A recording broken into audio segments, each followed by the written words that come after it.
maasim pa. Yung kilikili. Thank you. Good morning.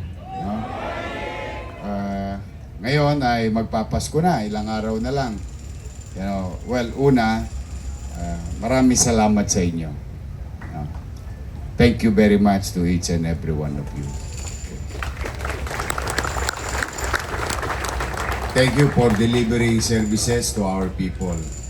In a big organization like ours, it will never be perfect.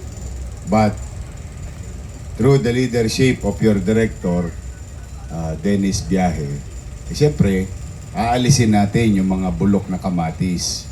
Sa isang kaing ng kamatis, isa lang ang mabulok doon, hawa-hawa na lahat yun. So we're doing our best to give back dignity to your work.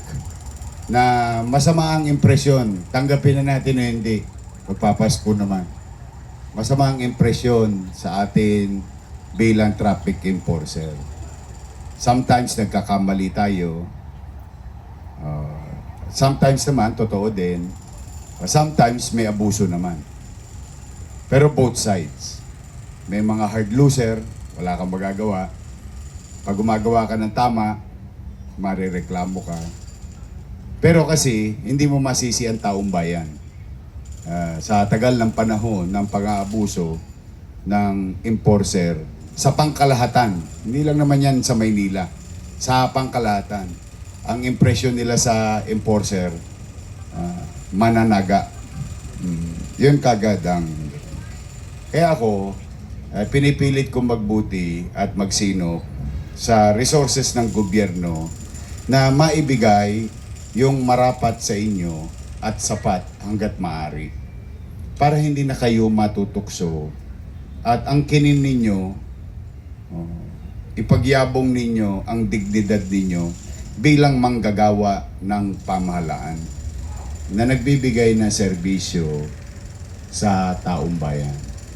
Remember, traffic enforcement, it's not because we wanted to enforce provisions of the law.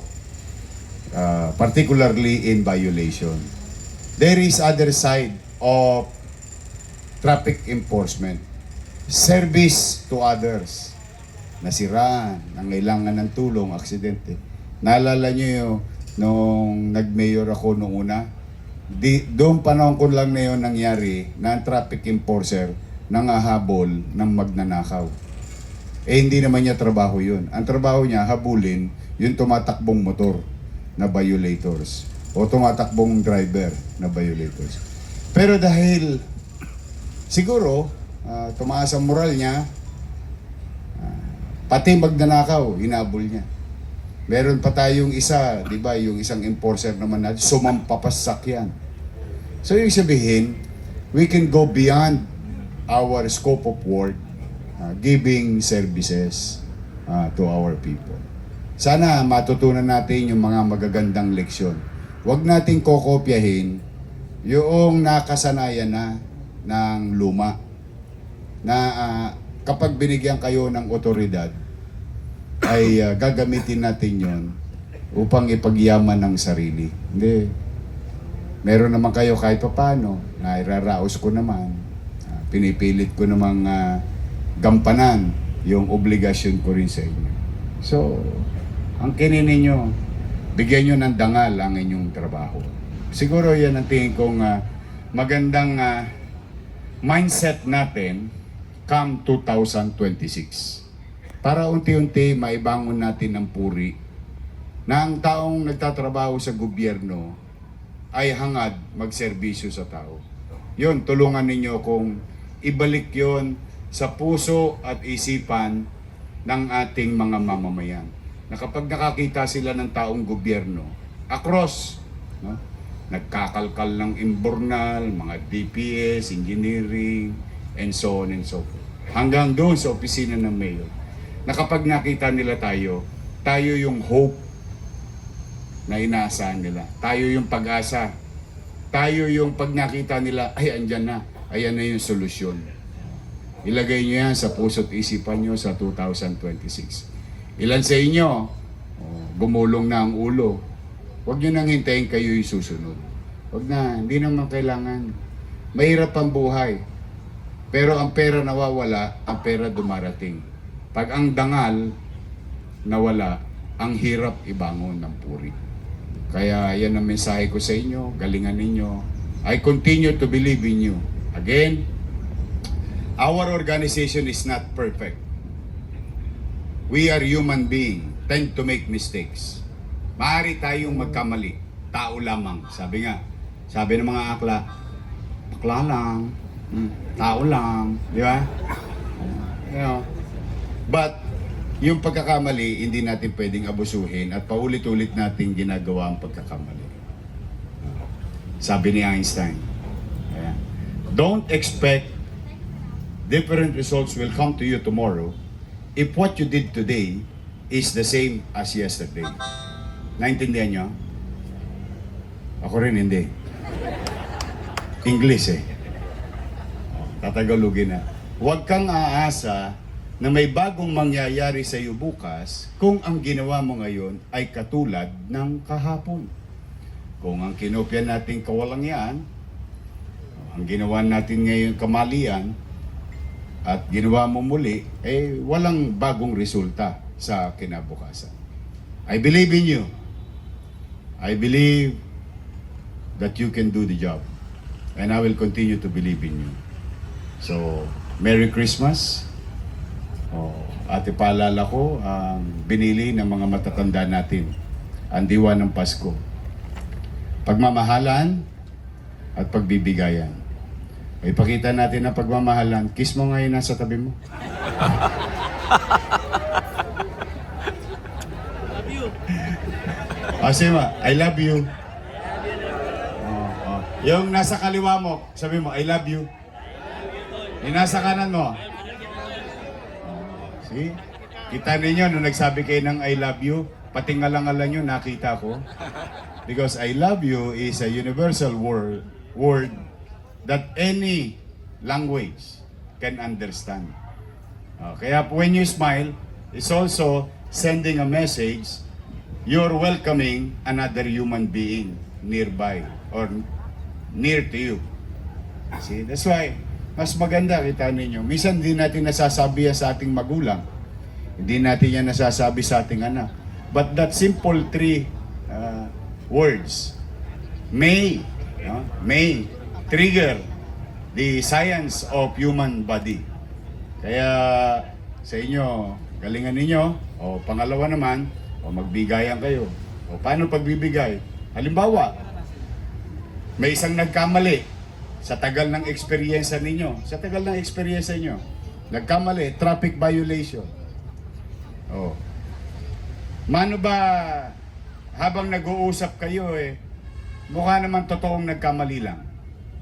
At hindi naman na tulongges na nagkamali na matapang pa. Maraming ganun mali na matapang pa halimbawa ay mababang loob. Ay talaga naman halimbawa ay may importante siyang puput. Malaramdaman nyo naman yun pag nagkakausap mo ang tao. Imbis na hinga mo ng maling anda,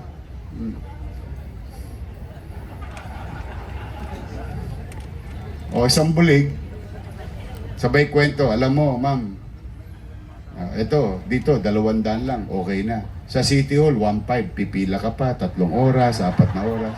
Alam ko, style nyo. Wag na.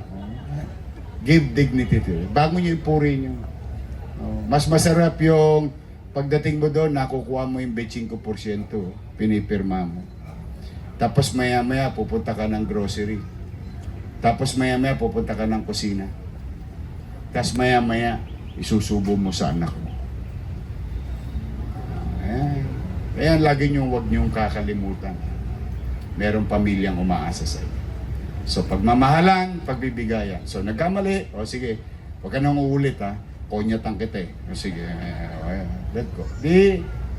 Natulungan mo na siya, itinama mo yung pagkakamali kasi itinama mo sa isipan niya na no left turn. Ang yellow, slow down. Hindi run as fast as you can. Tama ba? Unti-unti. Tulungan natin ang ating pamayanan. So, sa ating mga parking boys, traffic enforcer, ito may regalo sa inyo ang inyong direktor sa tulong ni Paring Willie. Palakpakan niyo si Mabuti na lang, maraming lamang bigas yung tiyan ni Willie. Pwede pang burikiin. Thank you, Willie. Thank you. Tapos, kayo, di ba JO kayo?